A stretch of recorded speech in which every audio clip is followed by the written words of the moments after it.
मैं प्रेम सर अपने YouTube channel प्रेम sir Alauli पर सभी छात्रों का स्वागत करता हूं। पिछले क्लास में हम लोग अदिश राशि और सदिश राशि के बारे में जाने थे। अभी चल रहा है डिस्क्राइबिंग मोशन, वर्ग नवम 9th फिजिक्स, और अभी हम गति का वर्णन ये टॉपिक समझा रहे हैं।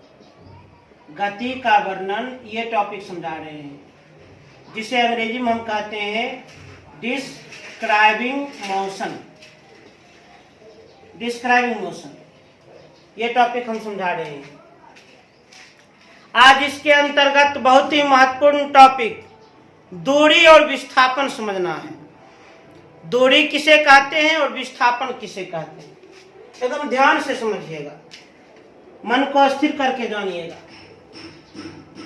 बहुत ही आसान टॉपिक है। दूरी, दूरी को अंग्रेजी में हम डिस्टेंस कहते हैं। डिस्टेंस, दूरी को अंग्रेजी में डिस्टेंस कहते हैं। दूरी को एस से सूचित किया जाता है, एस से। इसका सिंबल एस होता है। तो दूरी का परिभाषा क्या है? दूरी का परिभाषा क्या है? तो दूरी का परिभाषा है किसी वस्तु के द्वारा तय किए गए रास्ते की कुल लंबाई को दूरी कहते हैं। किसी वस्तु के द्वारा तय किए गए रास्ते की कुल लंबाई को दूरी कहा जाता है, डिस्टेंस कहा जाता है। दूरी का हम परिभाषा दिए किसी वस्तु के द्वारा, किसी वस्तु के द्वारा तय किए गए रास्ते की कुल लंबाई को दूरी कहते हैं। दूरी कहते हैं। तो दूरी का परिभाषा हम दिए, डेफिनेशन दिए, किसी वस्तु के द्वारा तय किए गए रास्ते की कुल लंबाई को दूरी कहा जाता है। दूरी यह अदिश राशि है। दूरी यह अदिश राशि है। क्यों? क्योंकि दूरी में केवल और केवल परिमाण होती है, दिशा नहीं होती है। दूरी में केवल परिमाण होती है परंतु दिशा नहीं होती है, डायरेक्शन नहीं होती है। अर्थात दूरी अदिश राशि है। दूरी अदिश राशि है।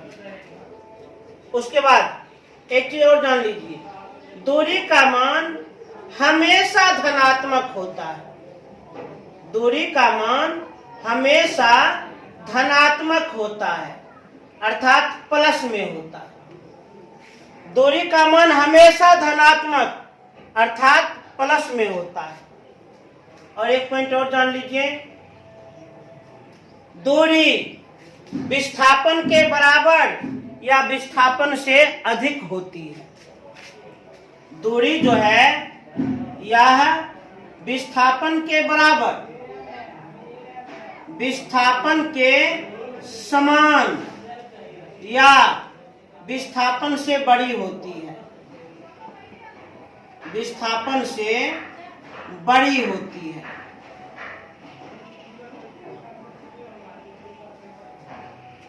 तो पहला पॉइंट में हम परिभाषा समझा दिए, दूसरा पॉइंट में हम राशि बतला दिए, तीसरा पॉइंट में धनात्मक होता है ये समझा दिए, और चौथा पॉइंट में दूरी विस्थापन के समान या विस्थापन से बड़ी होती है। अब आप लोग समझिए विस्थापन। विस्थापन, विस्थापन को अंग्रेजी में हम डिस्प्लेसमेंट कहते हैं। विस्थापन को अंग्रेजी में डिस्प्लेसमेंट कहते हैं। डिस्प्लेसमेंट, विस्थापन को एस या डी से सूचित किया जाता है। विस्थापन को या तो एस से सूचित करते हैं या तो डी से सूचित करते हैं। विस्थापन का परिभाषा क्या है? सबसे पहले परिभाषा को समझा जाए। किसी भी वस्तु के प्रारंभिक एवं अंतिम स्थिति के बीच के सबसे न्यूनतम दूरी को विस्थापन कहते हैं, डिस्प्लेसमेंट कहते हैं। विस्थापन किसे कहते हैं?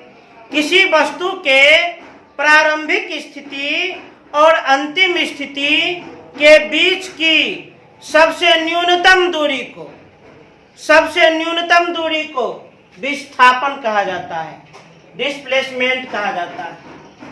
तो विस्थापन का हम परिभाषा दिए, किसी वस्तु के प्रारंभिक एवं अंतिम स्थिति के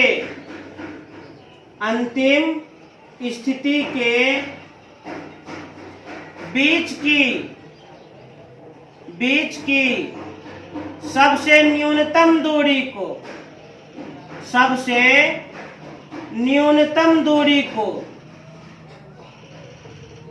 विस्थापन कहते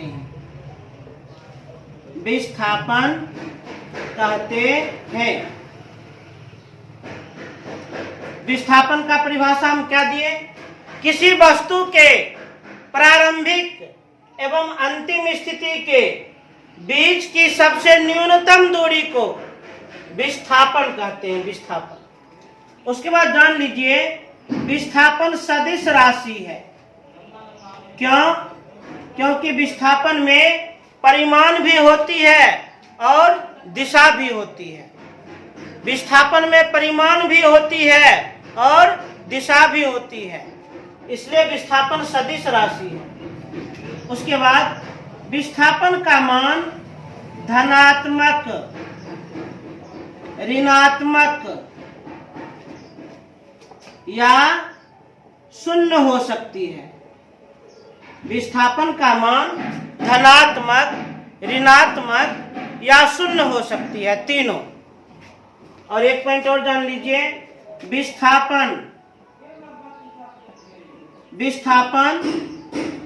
दूरी के समान या दूरी से कम होती है,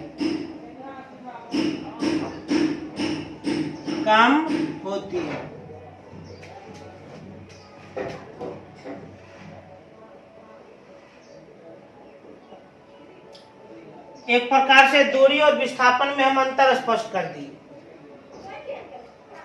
अब हम एक चित्र से समझाते हैं, ध्यान दीजिए, एक चित्र से समझाते हैं। मान लीजिए बिंदु ए पर किसी छात्र का घर है। बिंदु ए पर किसी छात्र का घर है और वह छात्र अपने स्कूल को जाता है, स्कूल पढ़ने के लिए जाता है। तो कैसे जाता है? तो ए से पहले बी पर जाता है, मतलब 5 मीटर का दूरी तय करके बिंदु बी पर पहुंचता है। पुनः बी से बिंदु सी पर आता है, 4 मीटर का दूरी तय करके बिंदु सी पर आता है। पुनः सी से बिंदु डी पर आता है, 6 मीटर का दूरी तय करके बिंदु डी पर आता है। और पुनः डी से बिंदु ई पर आता है, बिंदु ई पर 5 मीटर का दूरी तय करके बिंदु ई पर आता है। और ई पर ही क्या है? स्कूल है। जल्दी, कोई छात्र बिंदु ए पर घर है तो और वह छात्र घर से स्कूल जा रहा है, कैसे? तो सड़क से होकर जा रहा है। पहले ए से बिंदु बी पर गया 5 मीटर का दूरी तय करके, पुनः बी से बिंदु सी पर गया 4 मीटर का दूरी तय करके, पुनः सी से बिंदु डी पर गया 6 मीटर का दूरी तय करके, पुनः डी से बिंदु ई पर आया 5 मीटर का दूरी तय, तब वह स्कूल पहुंचा है, दूरी किसे कहते हैं? दूरी को अंग्रेजी में डिस्टेंस कहते हैं। जाते हैं जिसे एस से सूचित किया जाता है। दूरी का परिभाषा है किसी वस्तु के द्वारा तय किए गए रास्ते की कुल लंबाई को दूरी कहते हैं। किसी वस्तु के द्वारा तय किए गए रास्ते की कुल लंबाई को दूरी कहते हैं। मतलब जब भी दूरी निकालना हो तो वस्तु जिस रास्ते से होकर गुजरता है उस रास्ते की लंबाई माप लिया जाए, दूरी निकल जाएगा।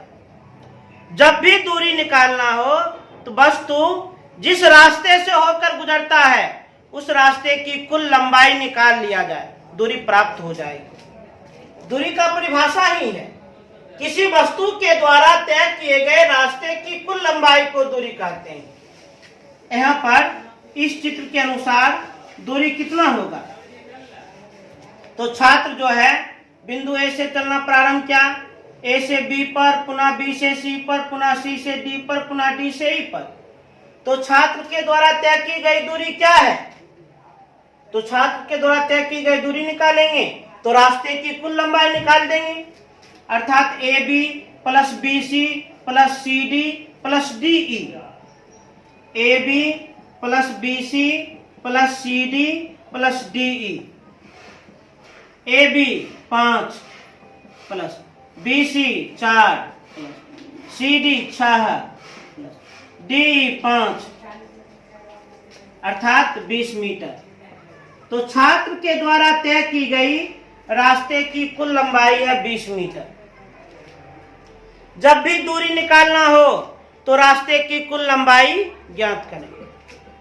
तो दूरी का हम परिभाषा दिए किसी वस्तु के द्वारा तय किए गए रास्ते की कुल लंबाई को दूरी कहते हैं। दूरी अदिश राशि है। क्यों? दूरी में केवल और केवल परिमाण रहता है परंतु दिशा नहीं होती है। जैसे छात्र के द्वारा तय की गई दूरी 20 मीटर है, परिमाण तो है परंतु दिशा नहीं। देख लीजिए बार बार इसकी दिशा चेंज हो रही है, बदल रही है। तीसरा, दूरी का मान हमेशा धनात्मक प्लस में स्वाभाविक है। जब दूरी निकालेंगे तो रास्ते की कुल लंबाई निकालेंगे और जब लंबाई निकालेंगे तो लंबाई कभी माइनस में होगा, कभी भी माइनस में नहीं होगा। अरे भाई आप एक कदम भी आगे बढ़ाइए तो तय की गई दूरी धनात्मक होगा। क्या कभी लोग कहता है कि आज हम -8 किलोमीटर दूरी तय किए हैं, -10 किलोमीटर दूरी तय किए हैं? दूरी ऋणात्मक नहीं होती है और दूरी शून्य भी नहीं होती है। जो कहता है आज हम 0 किलोमीटर दूरी तय किए हैं, इसका मतलब वह विराम में है, वह गति में है ही नहीं। तो जब गति में है ही नहीं तो फिर कैसे दूरी माना जाएगा? इसलिए दूरी हमेशा धनात्मक होती है। और चौथा पॉइंट, दूरी विस्थापन के समान या विस्थापन से बड़ी होती है। अब समझिए विस्थापन। विस्थापन को अंग्रेजी में डिस्प्लेसमेंट कहते हैं, जिसे एस या डी से सूचित करते हैं। परिभाषा, किसी वस्तु के प्रारंभिक तथा अंतिम स्थिति के बीच की सबसे न्यूनतम दूरी को विस्थापन कहते हैं। किसी वस्तु के प्रारंभिक एवं अंतिम स्थिति के बीच की सबसे न्यूनतम दूरी को विस्थापन कहते हैं। जैसे इस चित्र के अनुसार प्रारंभिक स्थिति घर अर्थात बिंदु ए है, अंतिम स्थिति स्कूल अर्थात बिंदु ई है। तो किसी वस्तु के प्रारंभिक स्थिति और अंतिम स्थिति के बीच के सबसे न्यूनतम दूरी को हम क्या कहते हैं? विस्थापन। तो सबसे न्यूनतम दूरी यदि निकालना हो तो डायरेक्ट ए से ई पर हम चल जाएंगे। मानकर चलिए 5 मीटर। बताओ, ए से ई पर गए हैं तो पूरा घूम घूम कर गए हैं तो 20 मीटर का दूरी तय हुआ है और डायरेक्ट ए से ई पर हम पहुंच गए हैं। ए है प्रारंभिक स्थिति और ई है अंतिम स्थिति। किसी वस्तु के प्रारंभिक स्थिति और अंतिम स्थिति के बीच की सबसे न्यूनतम दूरी को विस्थापन कहते हैं। तो इस आकृति के लिए विस्थापन कितना है? इस आकृति के लिए विस्थापन है 5 मीटर। विस्थापन कितना है? 5 मीटर। जान लीजिए, रेल का पटरी बिछाया जाता है तो विस्थापन के डायरेक्शन में, विस्थापन के अनुरूप, जैसे मान लीजिए, मानकर चलिए 2 स्थान है, एक स्थान A है, एक स्थान B है। यदि पटरी को टेढ़ा मेढ़ा बिछाया जाएगा तो काफी दूरी तय करना होगा। पटरी बिछाने में सरकार को, गवर्नमेंट को काफी लोहा खर्च होगा। इसलिए जब रेल का पटरी बिछाया जाता है तो इंजीनियर पहले ये दिमाग लगाता है कि 2 स्थान के बीच की सबसे न्यूनतम दूरी क्या है। जिन 2 स्थान के बीच हम पटरी बिछाएंगे उसके बीच की सबसे न्यूनतम दूरी क्या है, उस न्यूनतम दूरी को एक्वायर कर लेता है। अर्थात उस न्यूनतम दूरी के अंतर्गत किसी का खेत आ जाता है, कोई नदी आ जाता है, कोई पुल आ जाता है, बहुत चीज आ जाता है। तो उसके बाद उसी डायरेक्शन में वह पटरी बिछाता है, पटरी बिछा देता है, उसके बाद ट्रेन चलाता है। तो विस्थापन किसे कहते हैं? किसी वस्तु के प्रारंभिक एवं अंतिम स्थिति के बीच की सबसे न्यूनतम दूरी को विस्थापन कहते हैं। विस्थापन सदिश राशि है, वेक्टर क्वांटिटी है। क्यों? क्योंकि विस्थापन में परिमाण भी है और दिशा भी है, एक ही डायरेक्शन बढ़ रहा है। विस्थापन में परिमाण भी है और दिशा भी है। यहाँ पर विस्थापन को हम AE, उसके ऊपर में तीर का निशान लगा सकते हैं। विस्थापन धनात्मक, ऋणात्मक या शून्य हो सकती है। जब एक निश्चित दिशा में हम बढ़ते हैं तो विस्थापन धनात्मक, जब किसी निश्चित दिशा में जा रहे हैं और फिर हम विपरीत दिशा में वापस लौट रहे हैं तब विस्थापन ऋणात्मक। किसी निश्चित दिशा में जा रहे हैं और विपरीत दिशा में वापस लौट रहे हैं तब विस्थापन ऋणात्मक। और विस्थापन शून्य भी होता है। शून्य कब? जिस बिंदु से चलना हम प्रारंभ किए हैं पुनः उसी बिंदु पर वापस आकर हम पहुंच जाते हैं तब विस्थापन शून्य। जिस बिंदु से चलना प्रारंभ किए हैं पुनः उसी बिंदु पर हम वापस पहुंच जाते हैं तब विस्थापन शून्य। विस्थापन या तो दूरी के समान या दूरी से कम होती है। देखिए, दूरी है 20 मीटर, विस्थापन है 5 मीटर। अच्छा, दूरी और विस्थापन कब बराबर होती है? जब रास्ता सरल रेखीय हो। जब रास्ता सरल रेखीय हो तब जितना दूरी उतना ही विस्थापन का मान। जब सड़क, रास्ता, रोड सरल रेखीय हो, बिल्कुल सीधी हो, उस समय दूरी और विस्थापन का मान बराबर होता है। यह पॉइंट जान लीजिए। यदि पथ सरल रेखीय हो, सरल रेखीय हो, रास्ता सरल रेखीय हो, सड़क सरल रेखीय हो, रोड सरल रेखीय हो, उस स्थिति में दूरी और विस्थापन ये आपस में क्या होता है? बराबर होता है। परंतु नॉर्मली दूरी का मान अधिक और विस्थापन का मान कम होता है। सामान्य तौर पर दूरी का मान ज्यादा और विस्थापन का मान कम होता है। इतना बात याद रखिए। तो दूरी और विस्थापन का हम पूरा कॉन्सेप्ट क्लियर कर दिए। एक बार और सुन लिया जाए। दूरी किसे कहते हैं? तो किसी वस्तु के द्वारा तय किए गए रास्ते की कुल लंबाई को दूरी कहते हैं। किसी वस्तु के द्वारा तय किए गए रास्ते की कुल लंबाई को दूरी कहते हैं।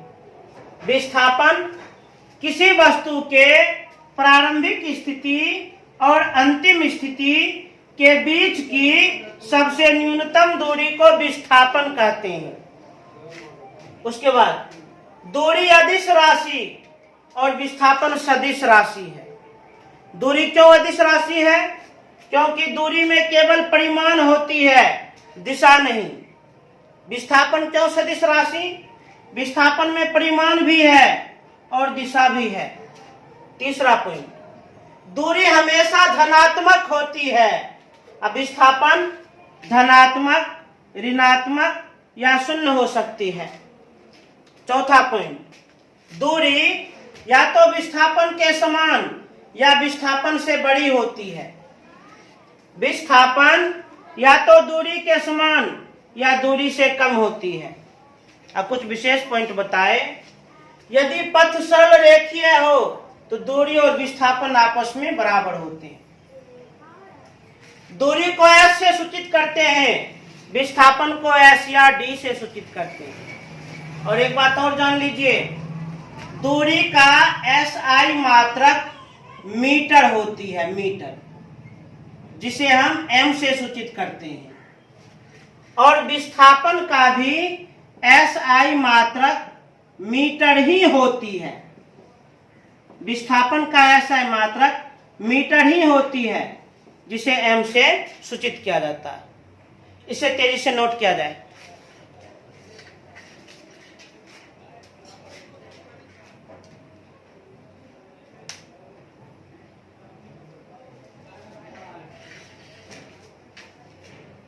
अब हम फिगर के द्वारा दूरी और विस्थापन समझेंगे। चित्र के द्वारा दूरी और विस्थापन को अब हम समझेंगे, जानेंगे।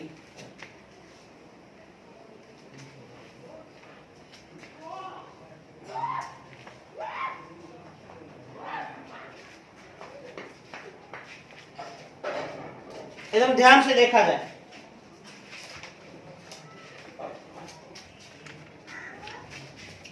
कुछ हम चित्र बना रहे हैं।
चार गो आकृति बनाए हैं, चार गो हम चित्र बनाए हैं। प्रत्येक चित्र में हमें दूरी और विस्थापन ज्ञात करना है। चित्र नंबर 1, इसमें भी हमें क्या ज्ञात करना है? दूरी और विस्थापन। चित्र नंबर 2, इसमें भी हमें क्या ज्ञात करना है? दूरी और विस्थापन। चित्र नंबर 3, चित्र नंबर 3 में भी ज्ञात करना है दूरी और विस्थापन।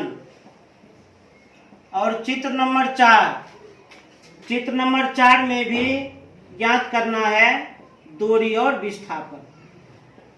प्रत्येक चित्र में, प्रत्येक आकृति में दूरी और विस्थापन ज्ञात करना है। अभी तुरंत हम समझाएं। दूरी किसे कहते हैं? दूरी किसी वस्तु के द्वारा तय किए गए रास्ते की कुल लंबाई को दूरी कहते हैं। और विस्थापन किसी वस्तु की प्रारंभिक स्थिति और अंतिम स्थिति के बीच की सबसे न्यूनतम दूरी को विस्थापन कहते हैं। और दोनों में बेसिक फर्क क्या है? सामान्य तौर पर दूरी बड़ी होती है और विस्थापन छोटी होती है। अब ध्यान से देखिए, आकृति नंबर 1 में सबसे पहले पहचान किया जाए प्रारंभिक और अंतिम स्थिति। सबसे पहले पहचाना जाए प्रारंभिक और अंतिम स्थिति। ध्यान से देखिए, चित्र नंबर 1 में वस्तु A से चलना प्रारंभ कर रही है और B होते हुए C पर पहुंच रही है। वस्तु A से चलना प्रारंभ कर रही है और B होते हुए C पर पहुंच रही है। एक और स्थिति है, A से डायरेक्ट C पर पहुंच रही है। तो आकृति 1 में बिंदु A है प्रारंभिक बिंदु और बिंदु C है अंतिम बिंदु। तो दूरी निकालते हैं। तो किसी वस्तु के द्वारा तय किए गए रास्ते की कुल लंबाई को दूरी कहते हैं। तो दूरी कैसे निकालेंगे? तो AB या प्लस BC, AB या प्लस BC, ये हो गया दूरी। अब विस्थापन किसी वस्तु के प्रारंभिक और अंतिम स्थिति के बीच के सबसे न्यूनतम दूरी को विस्थापन कहते हैं। विस्थापन होगा AC, एक निश्चित डायरेक्शन। बताओ, A से C पर पहुंचने का 2 रास्ता, A से B होते हुए C पर, ये दूरी माना जाएगा। A से डायरेक्ट C पर, यह विस्थापन माना जाएगा। अब जब भी दूरी और विस्थापन पता करना हो तो सबसे पहले प्रारंभिक और अंतिम बिंदु पता करें। आकृति 2 में देखिएगा, तो आकृति 2 में ध्यान से देखिएगा, तो जिस बिंदु से चलना प्रारंभ किया गया है उसी बिंदु पर चलते चलते फिर से पहुंचा गया है। हम मान कर चलते हैं बिंदु A प्रारंभिक बिंदु और बिंदु A अंतिम बिंदु है। बिंदु A ये प्रारंभिक बिंदु है और बिंदु A यही बिंदु क्या है? अंतिम बिंदु है। मतलब कोई वस्तु बिंदु A से चलना प्रारंभ करती है और B होते हुए, C होते हुए, D होते हुए पुनः A पर पहुंच जाती है। कोई वस्तु बिंदु A से चलना प्रारंभ करती है, B होते हुए, C होते हुए, D होते हुए पुनः A पर पहुंच जाती है। तो दूरी किसे कहते हैं? किसी वस्तु के द्वारा तय किए गए रास्ते की कुल लंबाई को दूरी कहते हैं। तो वस्तु A से चलना प्रारंभ किया, B होते हुए, C होते हुए, D होते हुए A पर पहुंच गया। तो दूरी कैसे निकालेंगे? तो रास्ते की कुल लंबाई अर्थात AB plus BC plus CD plus DA, AB plus BC plus CD plus DA। अब विस्थापन, तो जान लीजिए जिस बिंदु से चलना प्रारंभ किए हैं और घूम फिर करके उसी बिंदु पर पहुंच जाएंगे तो विस्थापन 0 होती है। जिस बिंदु से चलना प्रारंभ किया गया है और उसी बिंदु पर फिर से पहुंचा जाए तब विस्थापन 0। क्यों? क्योंकि प्रारंभिक और अंतिम स्थिति के बीच की सबसे न्यूनतम दूरी निकल ही नहीं पाती है, तो उसे 0 माना जाएगा। यदि प्रारंभिक बिंदु और अंतिम बिंदु एक ही हो तब विस्थापन 0 होती है, याद रखिएगा। अब आकृति नंबर 3 देखा जाए। सबसे पहले प्रारंभिक बिंदु और अंतिम बिंदु पता किया जाए। ध्यान से देखिए, तो प्रारंभिक बिंदु A है और अंतिम बिंदु D है। प्रारंभिक बिंदु A है और अंतिम बिंदु D है। तो बिंदु A से बिंदु D पर कैसे बढ़ रहे हैं? तो 2 रास्ता है। A से निकले, B होते हुए, C होते हुए D पर पहुंच जाएंगे। एक और रास्ता है, A से डायरेक्ट D पर पहुंच जाएंगे। A से चलना है, D पर पहुंचना है, तो दो रास्ता है, ए से निकलकर बी होते हुए सी होते हुए डी पर पहुंचेंगे, और दूसरा ए से डायरेक्ट डी पर पहुंच जाएंगे। और दूरी और विस्थापन में समान तौर पर दूरी तो बड़ी होती है, तो दूरी कैसे दर्शाएंगे? A B plus B C plus C D, ये हो गया दूरी। और विस्थापन ए से डायरेक्ट डी पर, क्योंकि विस्थापन सबसे न्यूनतम दूरी होती है। अब आकृति नंबर 4 में देखा जाए, सबसे पहले प्रारंभिक बिंदु और अंतिम बिंदु पता लगाया जाए। प्रारंभिक बिंदु और अंतिम बिंदु पता लगाया जाए, तो प्रारंभिक बिंदु ए है और अंतिम बिंदु सी है। अब ए से सी पर जाना है। ए से सी पर जाने का मेरे पास अभी 3 रास्ता है। ए से बी होते हुए सी पर, ए से बी होते हुए सी पर, दूसरा ए से डायरेक्ट सी पर सरल रेखीय पथ पर, और तीसरा ए से डी होते हुए सी पर। और दूरी किसे कहते हैं? किसी वस्तु के द्वारा तय किए गए रास्ते की कुल लंबाई को दूरी कहते हैं। और विस्थापन प्रारंभिक स्थिति और अंतिम स्थिति के बीच की सबसे न्यूनतम दूरी को हम विस्थापन कहते हैं। समान तौर पर दूरी बड़ी होती है, तो ए से सी पर जाने के लिए बड़ा रास्ता ए बी या प्लस बी सी। अब विस्थापन सबसे न्यूनतम दूरी होती है, तो ए से सी पर जाने का सबसे न्यूनतम दूरी ए सी है। इस तरह से याद रखिएगा, जब भी दूरी निकालना हो तो रास्ते की कुल लंबाई निकालिएगा, और जब विस्थापन निकालना हो तो प्रारंभिक स्थिति और अंतिम स्थिति के बीच की सबसे न्यूनतम दूरी प्राप्त करें। तेजी से नोट किया जाए।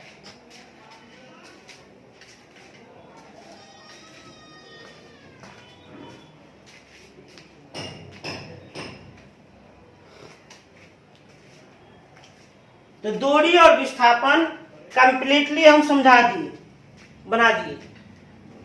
अब दूरी और विस्थापन से संबंधित कुछ न्यूमेरिकल हम बनाते हैं। दूरी और विस्थापन से संबंधित कुछ आंकिक प्रश्न हम बनाते हैं। एकदम ध्यान से देखें, पूरा एकाग्र मन से देखें।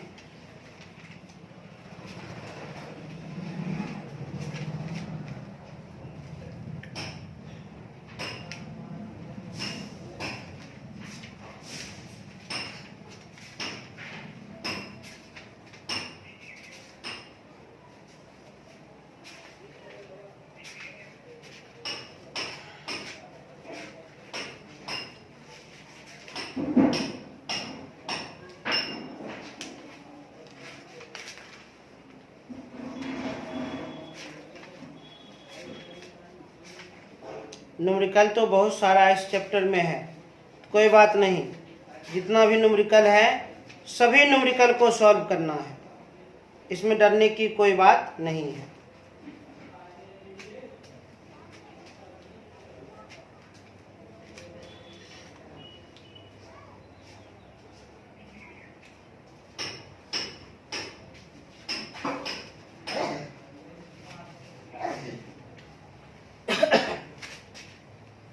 मान लीजिए एक क्वेश्चन है, ध्यान से देखिएगा। कोई वस्तु है जो बिंदु ए से चलना प्रारंभ किया, बिंदु बी होते हुए बिंदु सी पर पहुंच गया है। बिंदु बी होते हुए बिंदु सी पर पहुंचा है। कोई वस्तु बिंदु ए से चलकर 3 मीटर का दूरी तय करते हुए बिंदु बी पर पहुंचा। पुनः बिंदु बी से चलकर 4 मीटर का दूरी तय करते हुए बिंदु सी पर पहुंचा, तो उस वस्तु का तय किया गया दूरी और उसका विस्थापन ज्ञात करें। एक अपना मन से हम एग्जाम्पल लिए हैं, उदाहरण लिए हैं। कोई वस्तु बिंदु ए से चलना प्रारंभ किया, 3 मीटर का दूरी तय करते हुए बिंदु बी पर पहुंचा और बिंदु बी से 4 मीटर का दूरी तय करते हुए बिंदु सी पर पहुंचा। बिंदु बी पर 90 डिग्री का कोण बन रहा है। तो वस्तु के द्वारा तय किया गया दूरी और विस्थापन ज्ञात करें। आराम से ज्ञात कर लेंगे। सबसे पहले वस्तु के द्वारा तय की गई दूरी ज्ञात कर लेते हैं। दूरी किसे कहते हैं? दूरी किसी वस्तु के द्वारा तय किए गए रास्ते की कुल लंबाई को दूरी कहते हैं। वस्तु ए से चलना प्रारंभ किया और सी पर पहुंचा है। ए से चलना प्रारंभ किया और सी पर पहुंचा है, तो जिस रास्ते से होकर गुजरा है उस रास्ते की लंबाई को माप लिया जाए, अर्थात ए बी या plus B C, A B या प्लस बी सी, अर्थात 3 प्लस 4 कितना? 7 मीटर। वस्तु के द्वारा तय की गई दूरी कितनी है? 7 मीटर। अब विस्थापन निकालना है। विस्थापन किसे कहते हैं? किसी वस्तु के प्रारंभिक स्थिति और अंतिम स्थिति के बीच की सबसे न्यूनतम दूरी को विस्थापन कहते हैं। प्रारंभिक स्थिति और अंतिम स्थिति के बीच की सबसे न्यूनतम दूरी को विस्थापन कहते हैं। तो प्रारंभिक स्थिति ए है और अंतिम स्थिति सी है, तो बीच की सबसे न्यूनतम दूरी इसी को माना जाएगा। किसी वस्तु के प्रारंभिक स्थिति और अंतिम स्थिति के बीच के सबसे न्यूनतम दूरी को विस्थापन कहते हैं। तो विस्थापन निकालने के लिए AC निकालना होगा, और AC वास्तव में समकोण त्रिभुज का क्या है? कर्ण है। AC वास्तव में समकोण त्रिभुज का क्या है? कर्ण है। और हम लोग सूत्र जानते हैं, कर्ण बराबर क्या होता है? तो √अंडर लंब स्क्वायर प्लस आधार स्क्वायर। तो √अंडर लंब स्क्वायर माने 3 का होल स्क्वायर प्लस आधार स्क्वायर माने 4 का होल स्क्वायर, तो 9 प्लस 16 अर्थात 25। 25 का वर्गमूल 5। कर्ण निकालिए 5 मीटर। और कर्ण ही प्रारंभिक और अंतिम स्थिति के बीच की सबसे न्यूनतम दूरी है, अर्थात विस्थापन कितना निकल गया? विस्थापन निकल गया 5 मीटर। कितना मीटर? 5 मीटर। इस प्रकार हम दूरी भी ज्ञात कर लिए 7 मीटर और विस्थापन ज्ञात कर लिए 5 मीटर। कंप्लीट हो गया। कैसे नोट कर लें?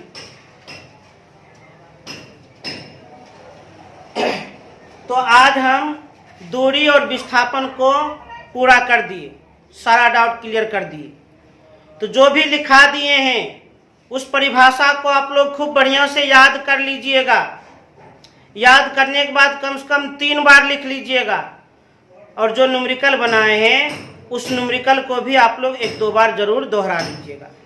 परंतु जो हम समझा दिए हैं उस परिभाषा को उतारकर खूब बढ़िया से याद कर लेना, निश्चित रूप से याद कर लेना, तब जाकर सफलता मिलेगी आप लोगों को। और पुनः कहना चाहेंगे, चैनल को सब्सक्राइब करें, लाइक करें और ज़्यादा से ज़्यादा शेयर करें। धन्यवाद।